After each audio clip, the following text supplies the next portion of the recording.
Welcome, my friend. Are you getting ready for the PMP exam? And are you wondering how to tackle the process domain? That's right, the process domain that everyone says is so hard. Well, today I'm going to give you the complete mindset to think about the questions in a new way and to be able to target what exactly the questions are asking. I call this my mindset mantras. Now, there are 36 mindset mantras that I've taught for the past 4 years, but today we're going to zero in on the process domain because I'm tired of hearing people complain about not knowing what to expect and finding the exam so hard. Some people find the process domain so excruciating that they end up failing the exam. But that's not going to be your case because I'm going to show you the secrets right now. So let's jump in to my 12 mindset mantras for the PMP exam in the process domain. In the process domain, the PMI wants to ensure that you have a very good understanding of life cycles. It's important that when we say life cycle, you understand the multiplicity of life cycles. You have a project life cycle and you have a project management life cycle. And you need to understand which life cycle am I actually referring to. Now, when we use the term project management life cycle, under most circumstances, we're choosing either a predictive approach, an iterative approach, an incremental approach, or an agile approach. And agile, we call it adaptive. We also call it change driven. Predictive, we call it plan driven. So you need to understand all these terminologies and know when to choose which life cycle. So over here on the screen, it says select and tailor the appropriate project life cycle and development approach. Now, for the longest time in the world of the PMI, when we say project management lifecycle, most times we'll be talking about initiating, planning, executing, monitoring, and controlling and closing.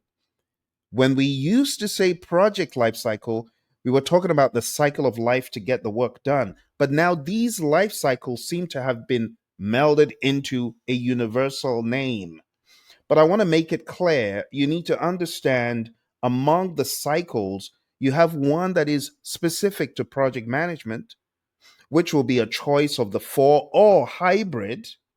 And then you have a project life cycle, which could be analysis, design, develop, test, implement, for example. Or it could be plan, build, test, whatever it is. And regardless of your industry, whether you're in construction, you're in engineering, you're in IT, you're in pharmaceutical, every industry has its cycle of life. And that for the longest time was called the project life cycle. But after the seventh edition, things began to change. And now this seems to be a fluid language when you hear life cycle. So it's important that you have the right mindset that life cycles are going to be tailored. Okay? Either predictive, iterative, incremental, agile. What are the differences? You should know this. So, part of my mantra here says select and tailor. So, in order to select, you need to understand, is the delivery going to be one time delivery? Is it going to be multiple deliveries? Is there a lot of change? All those nuances you got to understand because if it's a one time delivery, it cannot be incremental or agile. It has to be either predictive or iterative. If it's a frequent delivery of sorts, it could be incremental, could be agile. If there is minimal change to the deliverable, we'll be looking more at incremental. If there's a lot of change to the deliverable while being frequent deliveries, then it's agile. You get what I'm saying? So, for this mindset that I've got here, you need to understand the Agile Practice Guide and the four flavors talked about in isolation, and then the sum total going to pages 27, 28, 29 in the Agile Practice Guide that begins inducing you into the world of hybrid because the PMP exam says it's agile and hybrid 50% or predictive 50%. So you need to understand both predictive, iterative, incremental, agile, and the possibility of a hybridized environment, which means as you're reading the questions, you should understand, is this a possible hybrid environment? Or is this strictly agile or strictly predictive? So, for this first mindset, selecting and tailoring the appropriate project lifecycle and development approach, you got to be able to fluidly move between these four. Okay. And again, development approach, life cycle, you could find an interchange. But if you want to keep it really 100 like it was in the past, we would say the project life cycle is peculiar to the nature of work being done. The project management life cycle is how you get the project managed. There's a difference between managing the project versus doing the work, technical work on the project. So keep that in mind. So that's the first mindset mantra. Number two says hybridize where necessary to maximize value and options. So as you're going into this exam, my friends, you got to understand, when should I hybridize? What is the thesis for hybridization? And thesis is simple.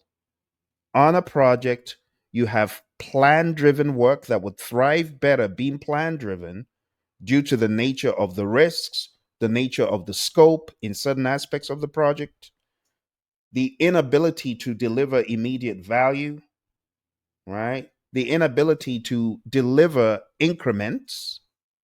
And then you can also look at the ability in some parts of the project to deliver in increments.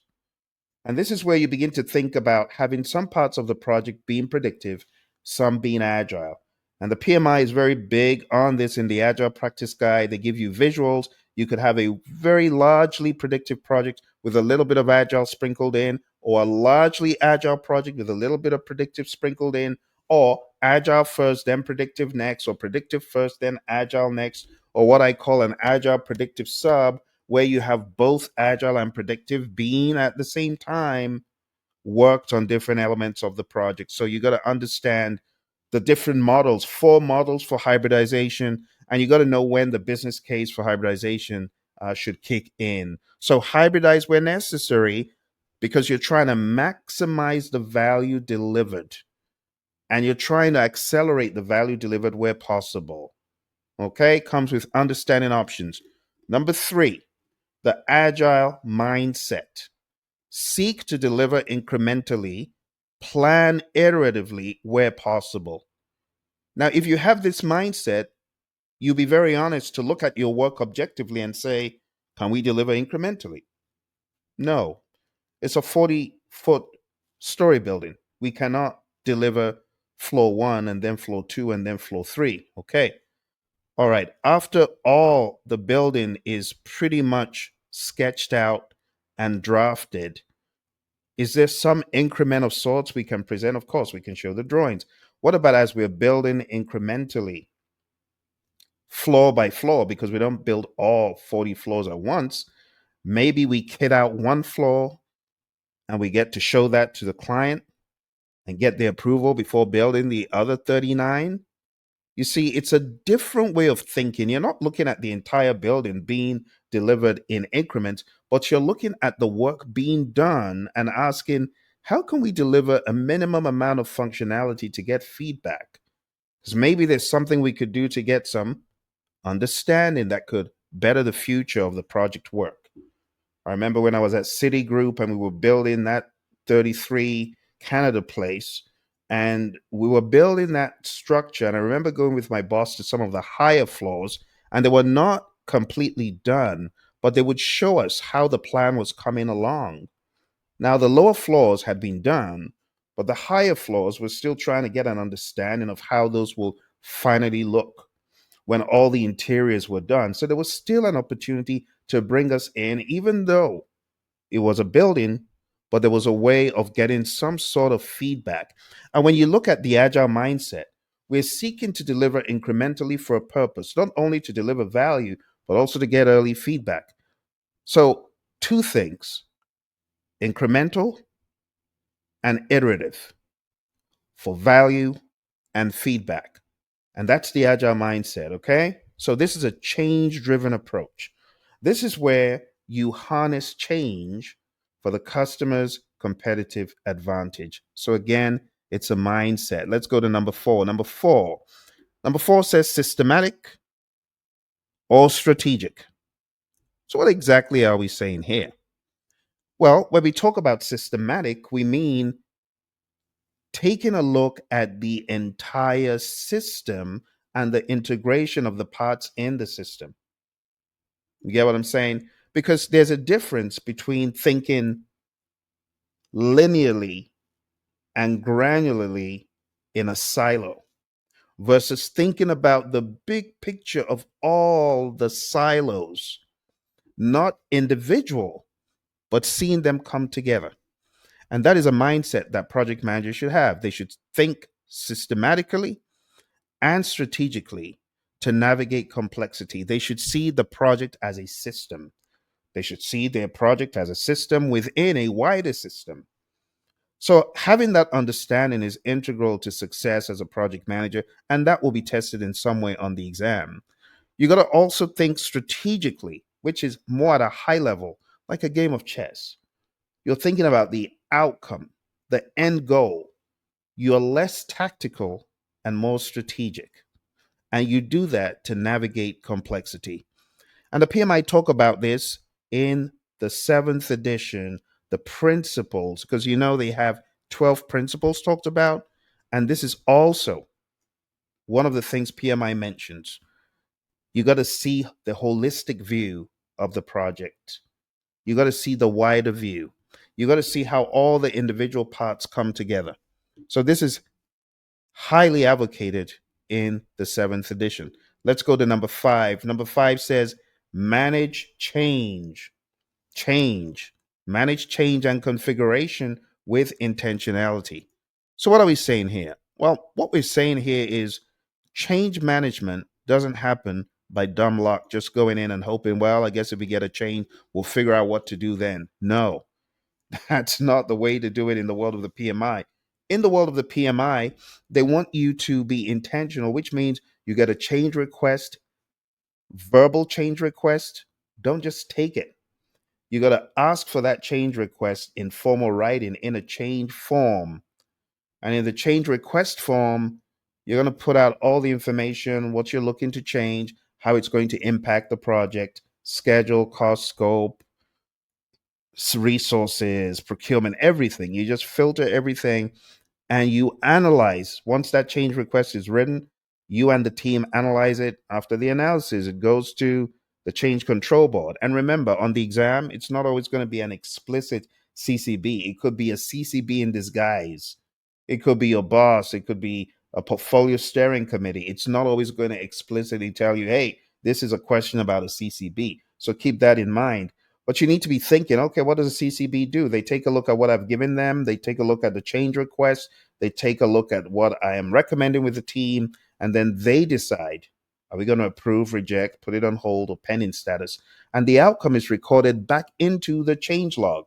Remember, before it goes to the CCB, once it gets to a change request form, it gets put into a change log. You do the analysis, goes to CCB. They do their analysis. They could go back and forth with the customer on different points, but ultimately they make a decision. It gets put into the change log, and then you either get to work with a team if there's approval, depending on what the change request is. But there's steps that you go through. So the PMI, they're very intentional about managing these changes. And oh my goodness, you see, this is why I love the sixth edition. I know it's no longer in print, but you got process groups, a practice guide. But the PMI broke it down really nicely how different aspects of change could happen. It's a very well thought out edition of the PMBOK guide that excites me to read because they did a really great job. Let's go to number six. Number six says inspect or adapt. Continuously inspect, adapt, and integrate all levels and layers. So this needs to be the relentless thinking of the project manager and the team for how to inspect and adapt. And again, this is more like agile thinking, but it shouldn't just be in the world of agile. This is something we should do even in the world of predictive. We want to inspect and adapt. It's like the PDCA cycle, right? The PDCA cycle, which was created by them and popularized by Stewart, created by them and popularized by Stewart, or the other way around. I think it was Stewart and Deming. Anyway, there's that dynamic going on with those two. And One created it and one popularized it. I believe Stewart created it. Deming made it more popular. And the PDCA cycle, Plan Do Check Act, that's the inspect adapt mindset. You inspect, you adapt, you inspect, you adapt. And we should be looking to do this not just on agile projects, should be looking to do this on also predictive projects. Okay, so when we talk about inspecting and adapting, we're not just talking about the product, we're talking about the project, we're talking about the team, and that's what the retrospective is about. It's about an inspection and adaptation of the team. Inspect, adapt, let's get better, improvement. So we inspect and adapt not only the product, but the process and the team. All right, number 7, problem solve. Be a problem solver. Offer solutions, not problems. I cannot tell you how many PMP questions are founded on this fact. When you get a problem on the test that says, a customer has problem 1, 2, 3, what should you do? A, tell them it can't be solved because you've already done the analysis on a previous project. That will be the wrong answer. You do not tell the customer, no, can't help you, because you haven't moved the situation forward. You always have to move the situation forward on the PMP exam. On the PMP exam, when they ask you to solve a problem a client has and you say can't be done, no, there's a better answer. And you got to find that better answer because you're a problem solver as a PMP, project management professional, because you're a problem solver. So offer solutions, not problems. And this one, if you can go in with this mindset, I'm telling you, a lot of the options, you'll be able to shoot them down. No, that doesn't move it forward. That doesn't move it forward. Like a question that says, a customer has a problem, what should you do? And you say, buy time by making up a story. Of course, you shouldn't do that because nothing has changed. Something has to move forward. Now, in those instances, if it means sitting down with the customer and examining and understanding and rationalizing, that will be one of those instances where that is better than saying, buy time, you see. So always read the question and ask, have I solved the customer's problem? Have I moved things forward? And if the answer is no, don't choose it. This will save a lot of you that, those head scratchers. Just ask, is that a good option? Say no. Shutting down the project. You at the tail end of the project, the customer wants something revised. What should you do? Say no, you've already signed the deliverable acceptance form. Sorry. Again, that is not the best option. You get what I'm saying? Number 8, quality and the iron triangle. So, what is quality? Quality is 4 things in my dictionary: fitness for use, conformance to requirements, customer satisfaction, and Kaizen. So, when you think about quality, always ask the question: have we built quality in? Is it fit for use? Does it conform to requirements? Is the customer likely to be satisfied? And are we continuously improving? Is the Kaizen factor in there? All right. And then you got to manage the iron triangle: the schedule, the cost, the scope. You see that mindset? Okay. Number 9, risk and governance. Risk and governance are 2 very important terms that people totally bomb a lot of times because they don't, number 1, have a definition for risk, and they don't, number 2, have a definition for governance. So if you remember, a risk is an uncertain event that, if it happens, could impact the project positively or negatively. You see what I'm saying? It's an uncertain event that, if it happens, could impact the project, but it's not always negative.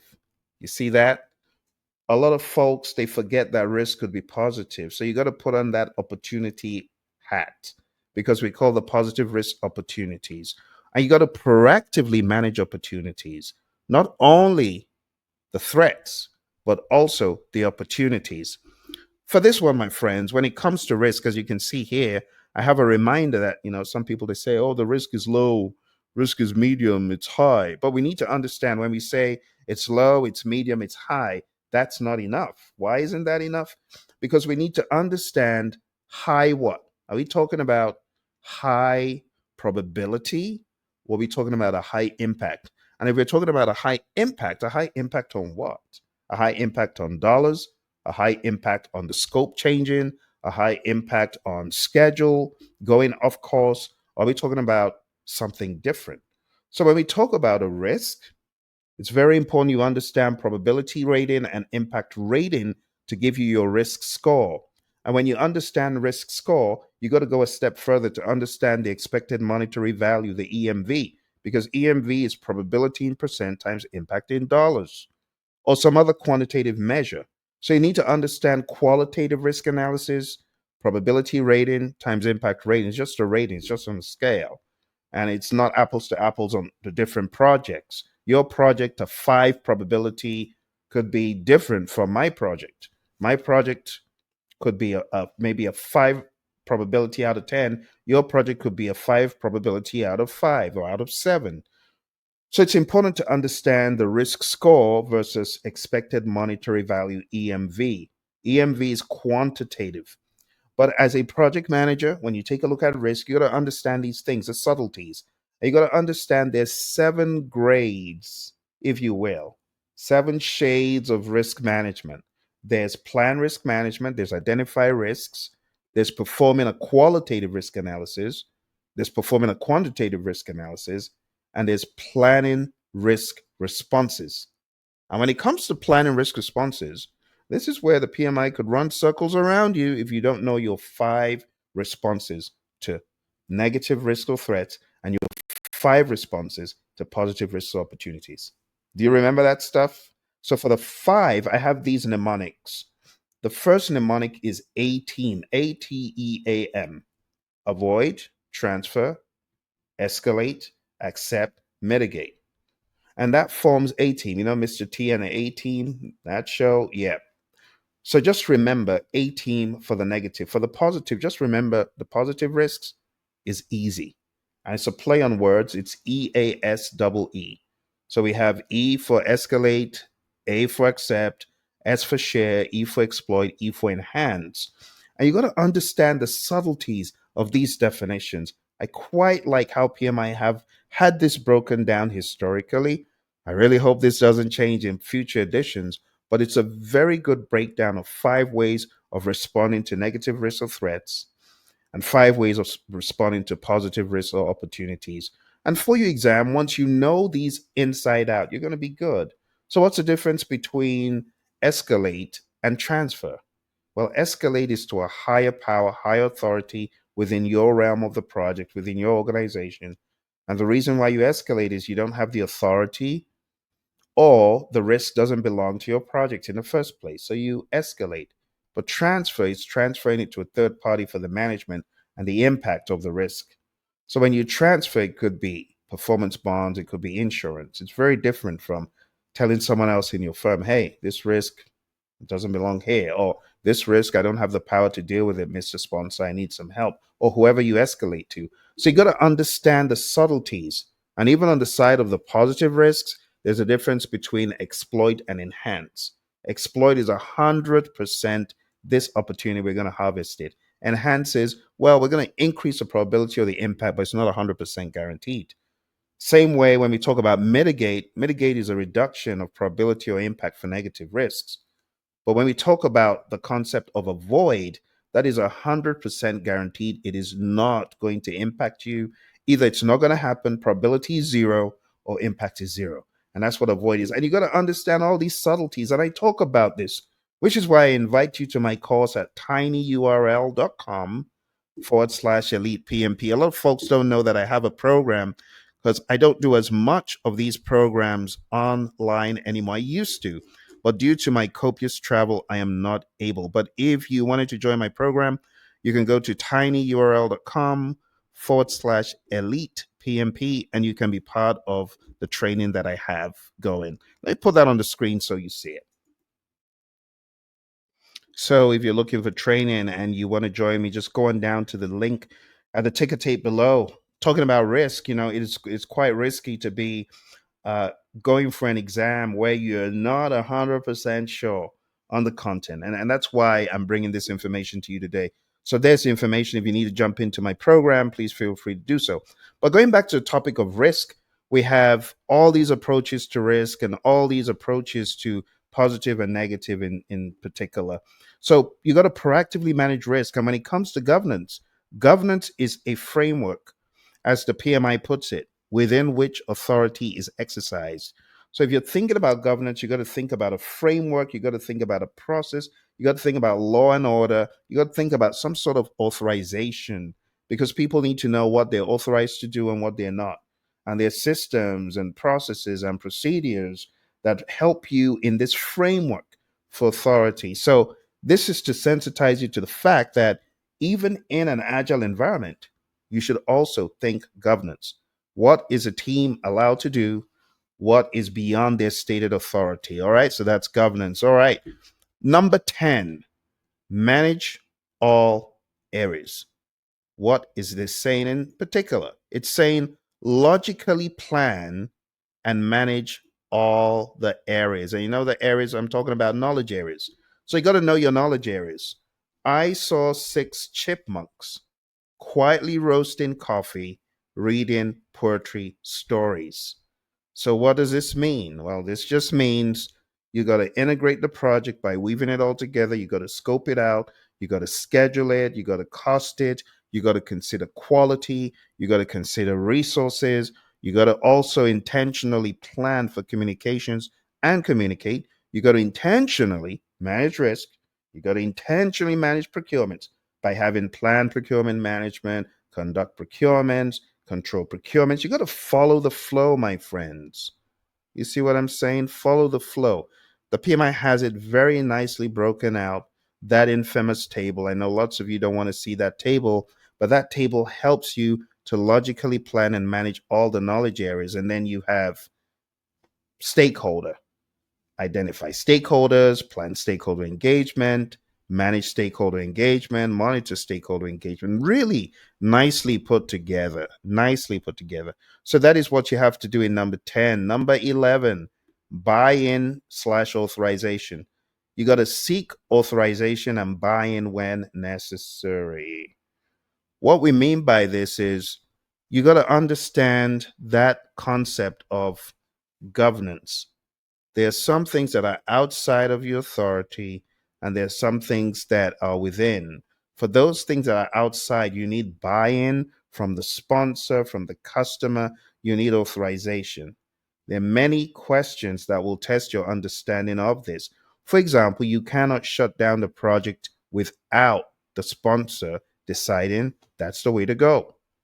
You can't say, oh, the project manager should make a change. Well, it has to go through the change control board. So there's buy in, getting people to agree, and authorization, having the go ahead, the approval to do whatever needs to be done. So this is big. There will be questions where you might think, oh, I can go ahead and do this as the PM. Actually, you can't. So you got to understand your stated authority. You cannot shut down the project. You cannot add budget to the project except the sponsor agrees, even if it's in the management reserves. And this is where you need to understand the difference between management reserve and contingency reserve. Contingency reserve, yes, project manager, you can deal with those. But the management reserve, you need the authority, and then that gets put into the project properly and you rebaseline. So this is just saying you got to understand when a rebaselining is needed, you got to get the authorization. Okay. All right. Number 12, closing. Close each stage, iteration, or phase with a retrospective or a lesson learned. Now, what we mean by this is even if you're doing a lesson learned, it doesn't mean that it's at the end of the project. Lessons learned should be proactively done all through an endeavor, even if you're in the world of predictive. Okay. So we just call it something different, but the mindset needs to be one of retrospection. And even in the world of predictive, you want to do this all through the project so you can learn and take action and get results as soon as possible. And there you have it, my friends. We have taken a look at these 12 aspects. Let's go over them super quick. Number one was life cycle. Number two was hybridized. Number three, agile mindset. Number four, systematic, strategic. Number five is change. Number six is inspect, adapt. Number seven is problem solve. Number eight is the iron triangle and quality. Number nine is risk and governance. Number 10 is manage all areas. Number 11 is buying slash authorization. And number 12 is closing. And these are my 12 mindset mantras for you. Now, while we have gone over the mindset mantras, there's actually more that we need to go over. And what we need to do next is cover the concept of the PMP exam content outline. That's right. I can almost hear someone groan about the outline again because, like, Phil, we're not done. Yes, we have more to talk about. And the reason why we need to talk about the content outline is there's information that you could benefit from. There's information that we could go over maybe just one more time to give some clarity. Okay. So don't get mad. Can we do this? All right. Let's go ahead and let's examine the PMP exam content outline. Now, one of the questions I get is, Phil, it says 2021. Is that correct? Can that be right? Yes. The exam changed in 2021 and it's been based on this content outline ever since. It's not changed, but I expect it to change probably in 2026 or who knows, maybe earlier than that. But the PMI haven't made any announcements, so I don't want to preempt it, but we're sure to see one of these because there's usually a survey in industry to find out what a project manager's doing that's different, and this is bound to change. Just like the PMBOK guide will change. Probably 2025, early 2026, we'll see. But the PMI normally makes announcements. Hopefully, this time they will keep to their dates because we've had a lot of moving dates in the past. But let's jump straight into this and let's unravel it. So, go into the process domain, which is where a lot of the concerns are. The concerns are not generally in the people domain. It's usually in the process domain. It's not in the business environment either. Business seems to be quite easy for people to at least understand to some degree. But where I see people struggle the most is right here in the process domain. So I'm going to go over these with you very, very quickly. Here is my stream of consciousness. If you've not watched my first video where I talk about mindset and cover this, please watch it. But this is now me going specifically into topics to watch out for. Task one, understand predictive, iterative, incremental, and agile in the Agile Practice Guide. Task two, understand transparency and communications in the world of Agile. Understand your Agile manifesto values and principles really well. And also for task two, understand the nuances of planned communications management, managed communications, and monitor communications. Task three, understand the subtleties of the 7 areas that you look at in risk management, 7 processes: plan risk management, identify risk, perform qualitative risk analysis, perform quantitative risk analysis, plan risk responses. I didn't mention implement risk responses last time I was talking about them. And then you've got monitor risk. So you got to know all those for task 3. You got to know the nuances. What makes each one different? What are you doing in each process? It is going to help you. Then you need to understand stakeholder management, identify stakeholders, plan stakeholder engagement, manage stakeholder engagement, monitor stakeholder engagement. And how do I engage my stakeholders in an agile world?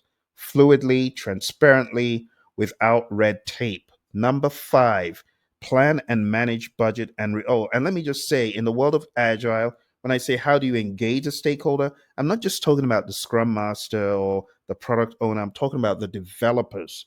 The developers are able to go directly to the stakeholders and interact and work together. That's normal life in Agile, right?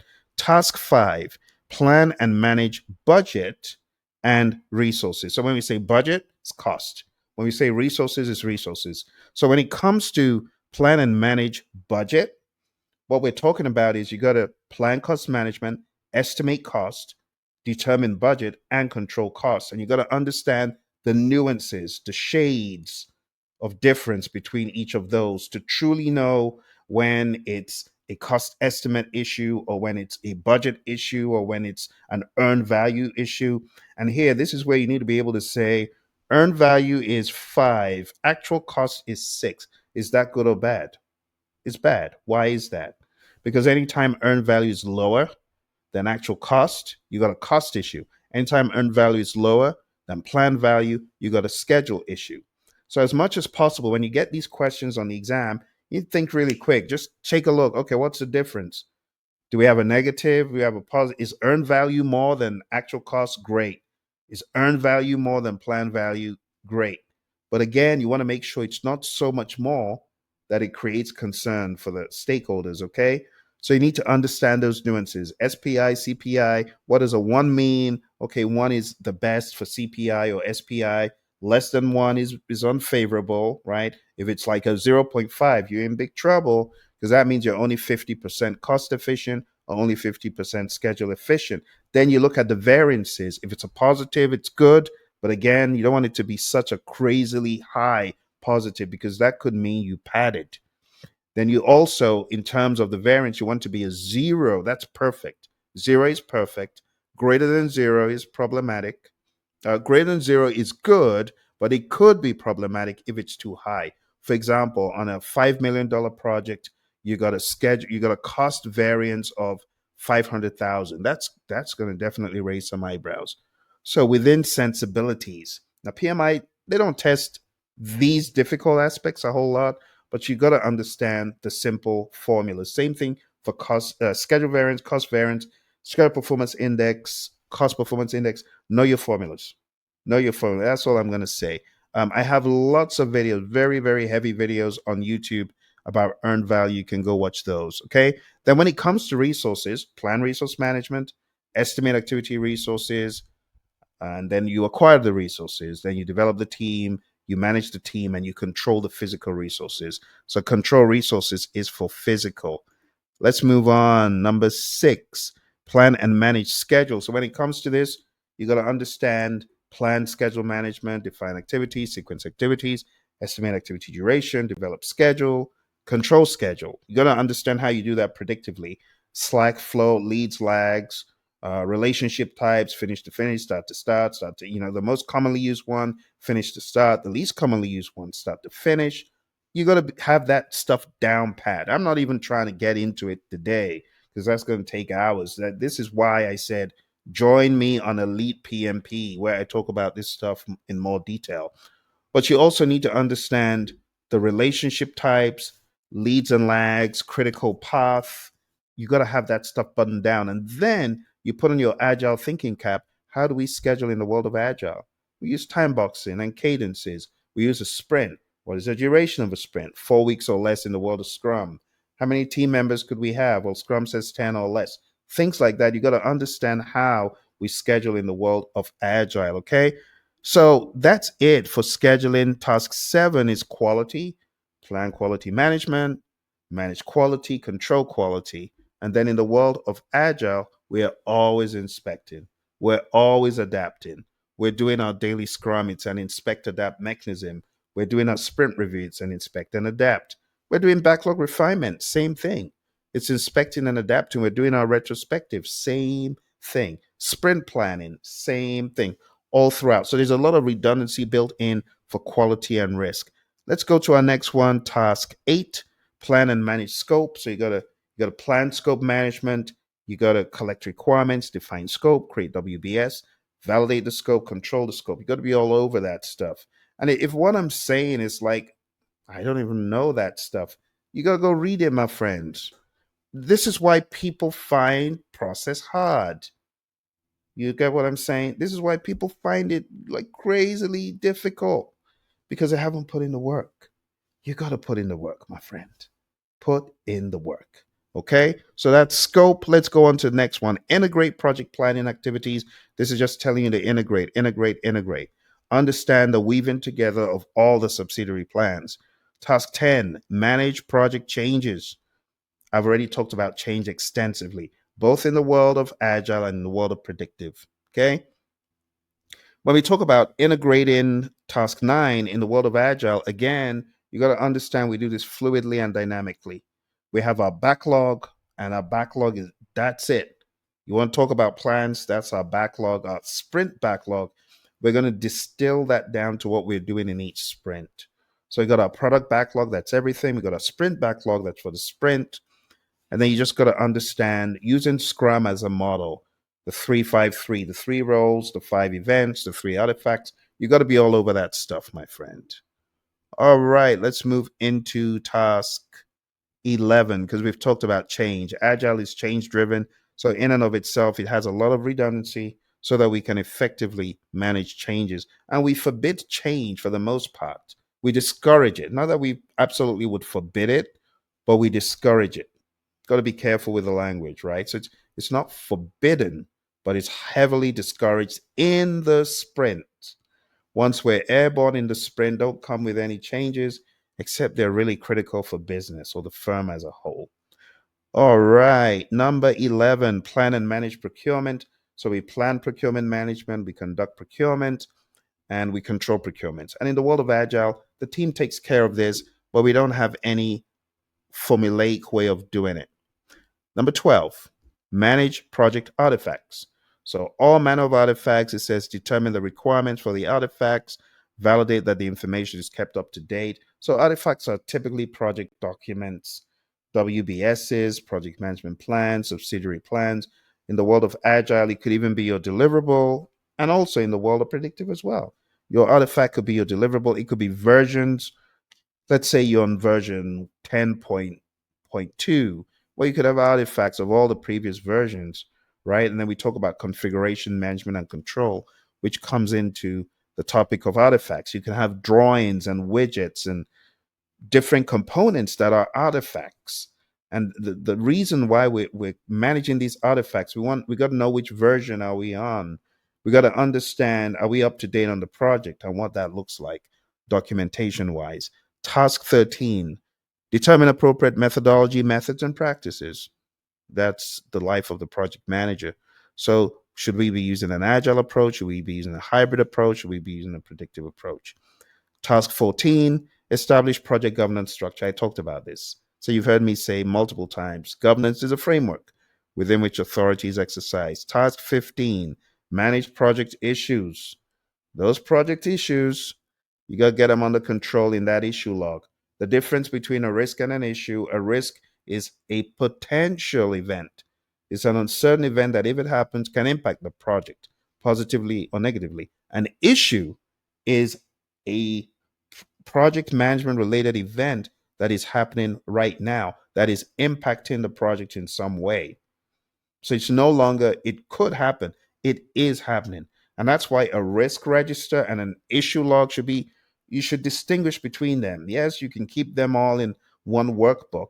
I have a lot of PMs. They say, well, we want to just keep everything in a rail.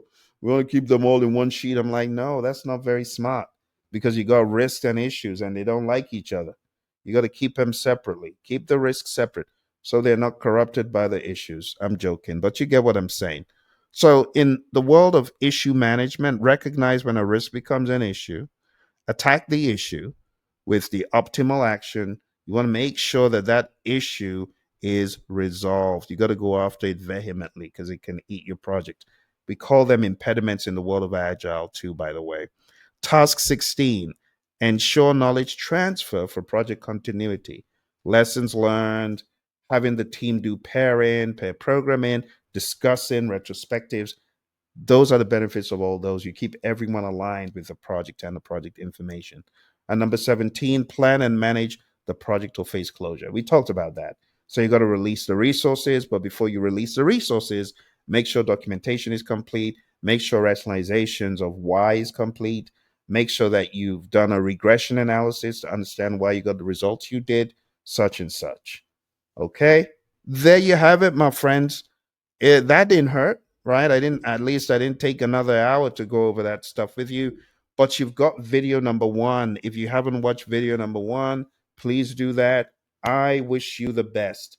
I wish you success. Success is positive. It's possible. And you gotta think positive. Like some people, they don't think positive, so they're not thinking success. They're thinking, oh well, if I can just get the lowest score that allows me pass. Why would you think that? You got to think positively, like you're going to blow it up, you're going to obliterate it, you're going to get 80, 80, 80. That needs to be your thinking, not some little dwarf thinking of, well, maybe I'll just scrape by. It's funny how people celebrate, wow, you got needs improvement, and you got you just got one target and you passed the exam, or some outlandish stuff like that. And people are like, well, if I can just get that up. No, no, no, don't think like that, my friend. Think 80, 80, 80. I'm going to kill this thing. I'm going to obliterate it. I ain't taking no prisoners. I am going to crush this exam. I'm putting the work. Read the literature. Go for laps around the course. It's okay. You see, the problem I find with a lot of PMP students, they want the shortest way, the shortest cut to get in certified. And then they get certified and they realize, I was microwaved. There's nothing in my head right now. And they don't value their PMP. Don't be like that. Go for the long haul. It's going to pay off in the long run because you're going to internalize this stuff. You're going to know it, and you're going to be able to put it into action. You're going to be able to help people who need it. That's what it's all about. Getting PMP certified. It's not just about getting the certificate and making the dough. It's about knowing the know and making a change where you go. That's what it's about, my friend. Making a change, helping people. I remember when I got certified and I saw people failing by the wayside. This is how my training career started. I was at Honeywell. It wasn't my job, but I realized a lot of my colleagues, the exam was just swatting them like flies and just throwing them down to the ground and stomping on them. And I said, I got to help these people. I got to help them get to dry land. So I started these seminars, these sessions every 2 weeks. I'd have a 2 week seminar, bi-weekly seminar, and we brought in food and people would come, and those that had failed, those that were being tormented. I know some people are being tormented by the exam, and I would help them, and I would show them what I knew, the little I knew. This was 20 years ago. Show them the little I knew. But that evolved into training the likes of NASA and the FBI and the US Army and the Army Corps. Because when I was hit without work for a while, I said, how can I help people? How can I help people, but at the same time make a living? And I said, I might as well just go fully into this. I couldn't find a job, so I had to reinvent myself. You see where the PMP became a game changer for me, a life changer for me. And that's why I'm so passionate about it, because I had no options. The bridge was already blown up. I had no options. This was during the economic tank of 2008, 2009. So I had to reinvent myself, my friends. And that's what I did. And that's where I am today. All right. I wish you all the very best. Watch the video multiple times, smash the like button, share with your friends, socialize it, right? There are not too many videos that go in on process like this. And, the reason why I'm being a savage, I've been hearing stories of people. I hate hearing the stories, and I want to just help someone. All right. I wish you the best. You take care, and I'll see you on the other side. Bye for now. Oh, by the way, if you're looking for additional literature to help you in this crazy domain, look below because I have a book, How to Crush the Process Domain on the PMP exam. And that book goes deep. That book is about 70 odd pages. And then I have another fast track book that comes as a package with that. Look for a link below if you feel like you could do with additional notes and help, because I did cover it quite quick. Look for the information below. All right. Bye for now.